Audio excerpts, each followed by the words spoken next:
Peace and blessings to God's people, the saint and the sinner alike.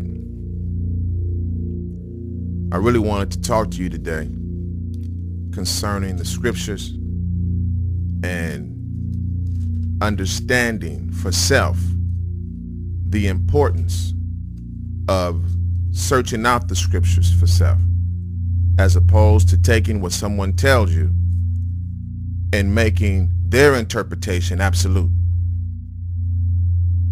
I think that it's very, very, very dangerous to allow another person to spoon feed you the gospel.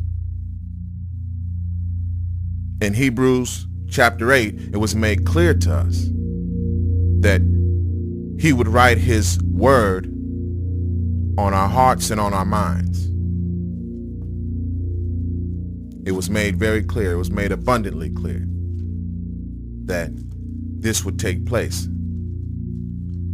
But what we have allowed to happen is we have allowed strangers, people who we do not know, to write their interpretation of his scriptures in our hearts and on our minds. People we do not know.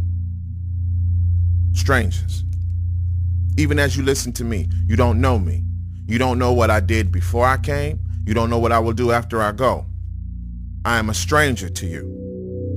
Because I say the name Jesus, because I say the name Yeshua, because I say Christ, you are open to receiving what I'm putting before you, but you don't know me. I am a stranger to you. You know Christ, and I use that word.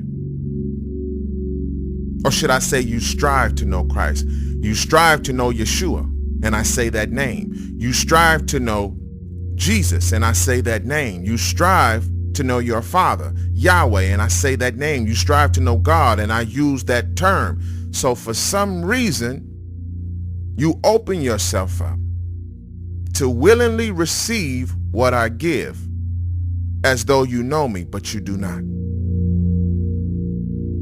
Many of you believe you know your pastors, but you don't. You believe you know your deacons, but you don't. You believe you know your prophets, but you don't. That's why your heart is broken, and you blame God when you find out that he or she was just a man or a woman, subject to sin just like you and me. That's why so many people become crippled in their relationship with their Creator, because they have a relationship with their Creator through a flawed being and then fault the Creator when the flawed creation sins. And it shouldn't be, because the flawed creation in many times is a stranger to you. You don't know him. You don't know her. This is why we were told we have a new covenant. This is why we were told that we had a final high priest and still have that high priest in the form of Yeshua. You put nothing before what he said.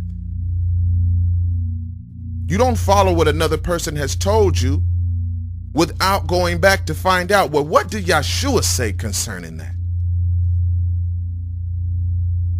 Whether it's a person in the Bible or a person not in the Bible.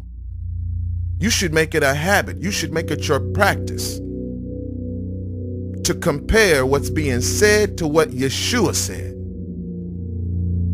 If he is in fact the cornerstone, which I believe he is. If he in fact laid the foundation, which I believe he did. But you don't trust a man. Never trust a stranger. Never trust a stranger. Test every word. Test every concept. Test every idea. Test every single thing that's being laid before you, because there is nothing different between you and the stranger, except for some reason at that point in time, the stranger is giving information and you are receiving it. That's the only difference. There's no difference between you and a Creflo Dollar.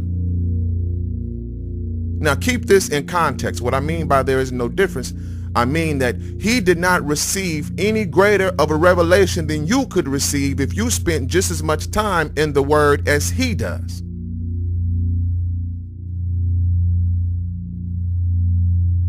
What may be different than you and Creflo Dollar is how you would use the information.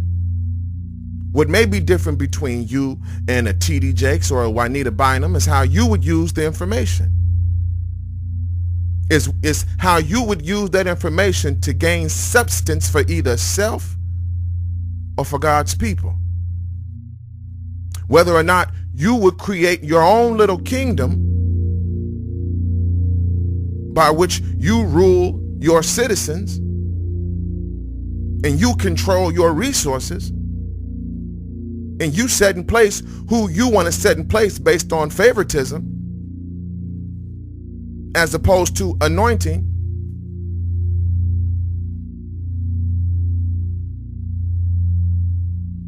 That might be done differently. You might say, well, what's more important is that I contribute to the greater good of the entire population of God's people while they're still on this earth, which is what Yeshua said we're supposed to do.